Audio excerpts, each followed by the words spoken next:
What's up, guys? Justin here with therenderingessentials.com, back with another Lumion tutorial for you. So in today's video, I wanted to talk through some tips that can really help your renders look more realistic, and also tips that can kind of help you set up the style of your renders and make sure you're setting things up properly.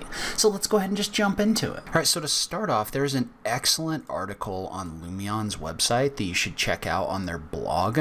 So if you go to their blog, it's the five steps to great renders from Lumion, and it's got some really amazing tips in here, things that are really helpful for creating different looks and different things like that out of Lumion. So I will link to that in the notes down below. So that kind of inspired this post, and so I kind of wanted to go through and talk about some of the settings that I've found really help me as well. So there's going to be a little overlap with this article, but I really recommend that you look at this one, because there's just a lot of different things in here that really kind of helped me when I was looking at my exterior renders. So make sure you go check this out. I will link to that in the notes down below. And so what we're going to do in this video is we're going to open up the Villa Amanzi rendering, so the example model. So you can find this by going into your examples, and under Villa Amanzi you're going to open that up. I've already gone in and made some changes to this, so I'm going to use my version. But start by opening this up. One thing I really like about Lumion is it's got these ready-made models that you can kind of practice on and learn from. So I wish a lot of other rendering programs did that as well, where they kind of shipped out some different models in here that you could practice with. So one of the things I really like about that is that these are kind of built in so we can learn from them. And so talking about tips for a realistic render inside of Lumion, so the first thing we want to talk about is your camera view. So your camera view is something you need to think about. You need to think about what you're displaying and really kind of what story you're telling with your camera view. So like, for example, if I just wanted to show this pool, so I could set up a camera view that shows this pool, so kind of like this one, and it definitely shows that there's a pool and it shows that there's a building, but there's nothing really interesting about this shot, right? Like, so I mean, yes, there's people sitting out here, yes, it's a pool, but your pool's not really centered in your view or anything like that. And then if you hold your right mouse button, you can see how your thirds lines aren't really lined up with anything. It doesn't really tell much of a story, so it's nothing that kind of captures your imagination or makes you feel a certain way or anything like that. So on the other hand,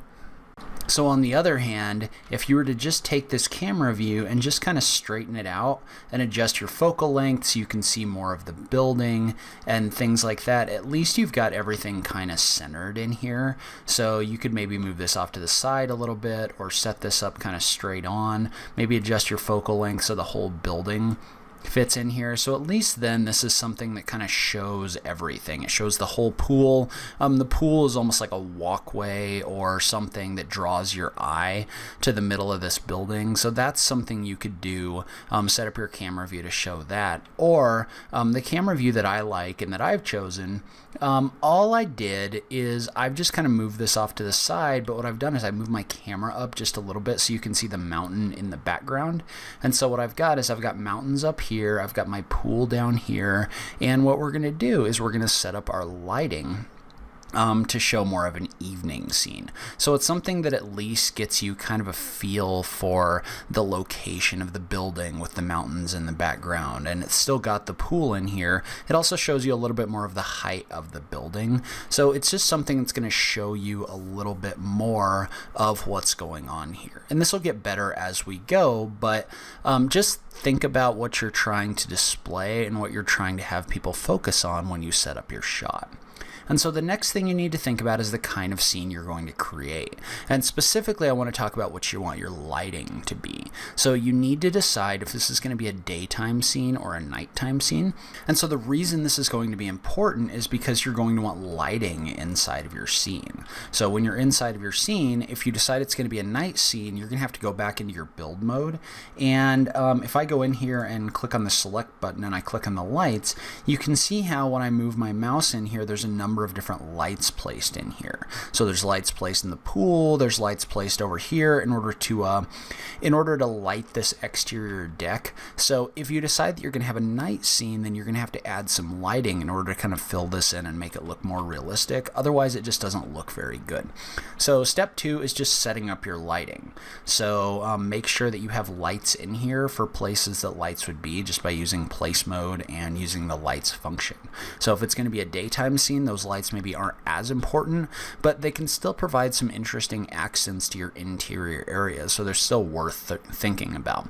And so what I've done is I have my view right here, but I've gone through and I've disabled all of my different settings so I can kind of walk you through them as we add them in here. So probably the biggest thing that's going to set the tone for your rendering is going to be either your skies or your clouds. So like for example, I'm going to turn on my real skies, and you can see how I've selected a real sky image that goes in the background, and it automatically overrides the lighting in the scene because the lighting is now coming from that real sky. And depending on which one you pick, so again, I've selected kind of these evening scenes, this is going to look a little bit different. But one of the things you need to decide is how much emphasis you want placed on those real skies. So like for example, some of these real skies, like this one, they can be really interesting, but they don't necessarily fit the lighting of what you're trying to do. So this has got some like purples and kind of reddish colors in the background. It doesn't really fit with what we're trying to do. And then the other thing is if we were to take this and rotate it with a slightly different camera view like this one, what'll happen is you'll get the reflection from the sun over here on the right hand side. And that's fine if that's what you're going for, but in this situation it just creates too much difference between my model over here and everything else. So there's just too much going on. So while I do like adding reflections from the sun in the background, because I think they add some realism, you need to think about what shot you're trying to convey. In this situation for me, I'm really trying to convey something that more focuses on the lighting of the building itself. So maybe I'm going to take something more like this one, and I'm just going to rotate it around so I get a little bit of cloud detail in the background, but nothing overwhelming because I don't want it to take away from my actual building, which is what I'm trying to focus on. And so one thing I like about this is if I go into my scene, I have my real sky kind of set up, but one thing you can do with your settings is you can come in here and you can turn on either the fog or the precipitation effect, and you can add just a bit of fog in the background. And what I'm doing is I'm just adding just a little bit of fog to make this color a little bit different. So I can adjust the brightness here, but what I like doing is I like using that fog to show some depth on this mountain. I think it adds a little bit of realism, but also it just adds a little bit of depth to the scene. So if you want to add a little bit of fog to kind of highlight your background, you can do that. So the precipitation effect also has a setting in here for extra fog addition that you can use too. And the nice thing about the precipitation effect is if you want to add a little bit of wetness to your surfaces or something like that, you can use the precipitation phase slider in order to do that as well. Just make sure you turn your particles off, because I don't necessarily want it to be raining in here, but I can use this to add a little bit of extra reflection right here if I want to.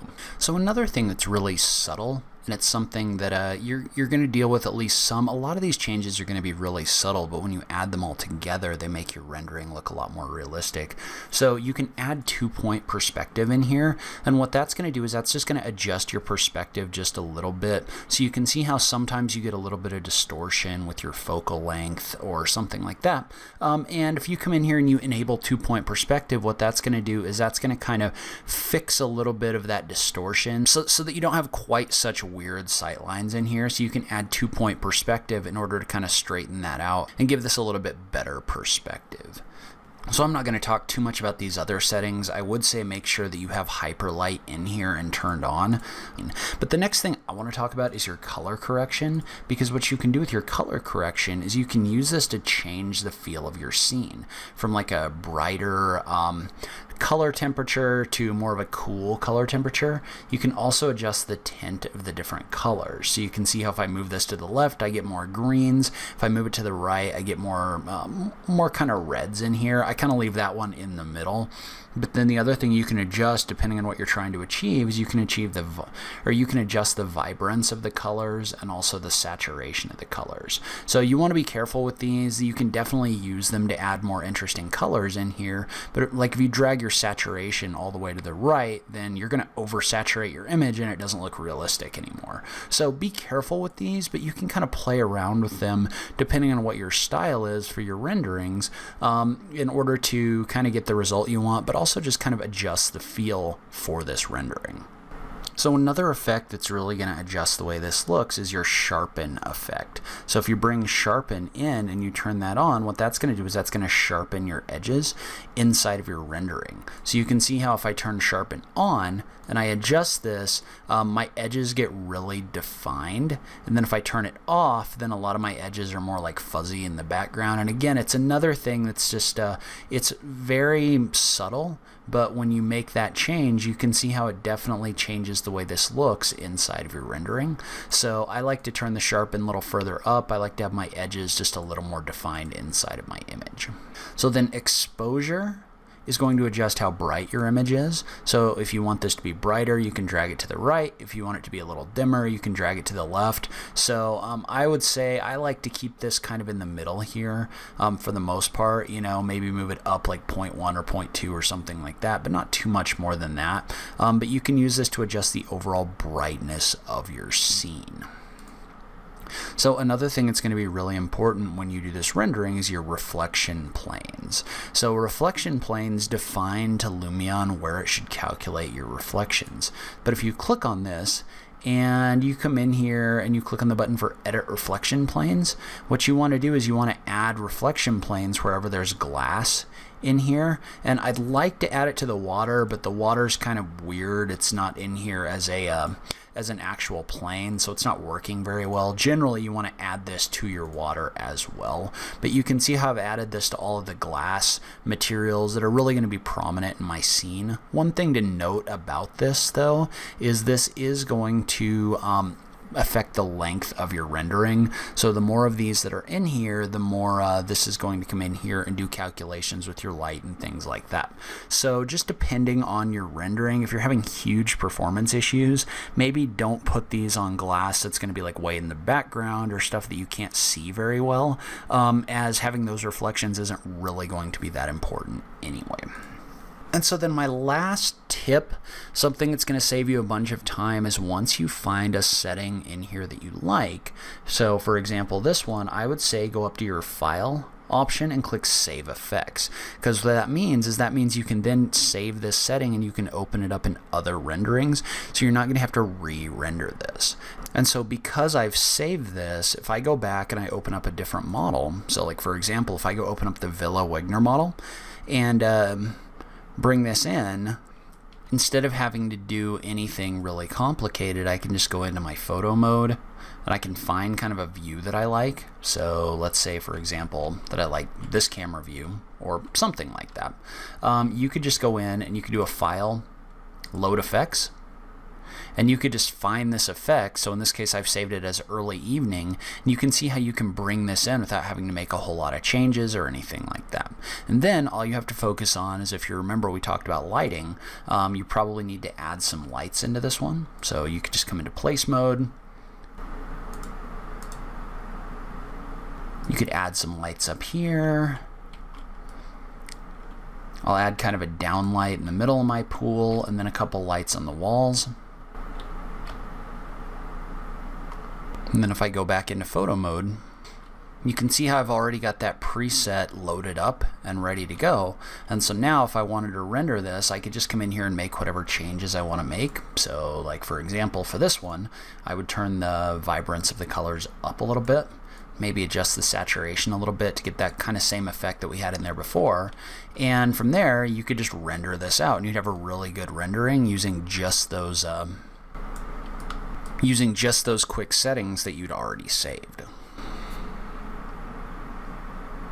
So again, all I had to do to generate this rendering was just load in those presets. You can see how that was a huge time saver for me, not having to go in and set all that stuff up twice. And so if I was to go in here and render this photo by clicking on Render Photos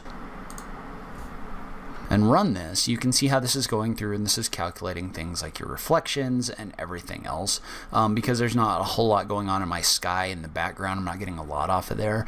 So you can see how once you run your rendering, I think this looks really good. I like the way the lighting is. I might change the vibrance just a little bit because it's a little too blue for me. Maybe I'd change the color temperature or something like that. But overall, I think this rendering is really good. So that's where I'm going to end this video. Leave a comment below. Let me know what you thought. Is this kind of video helpful to you? Are you using Lumion for your renderings? I just love having that conversation with you guys. If you like this video, please remember to click that like button down below. If you're new around here, remember to click that subscribe button for new rendering content every week.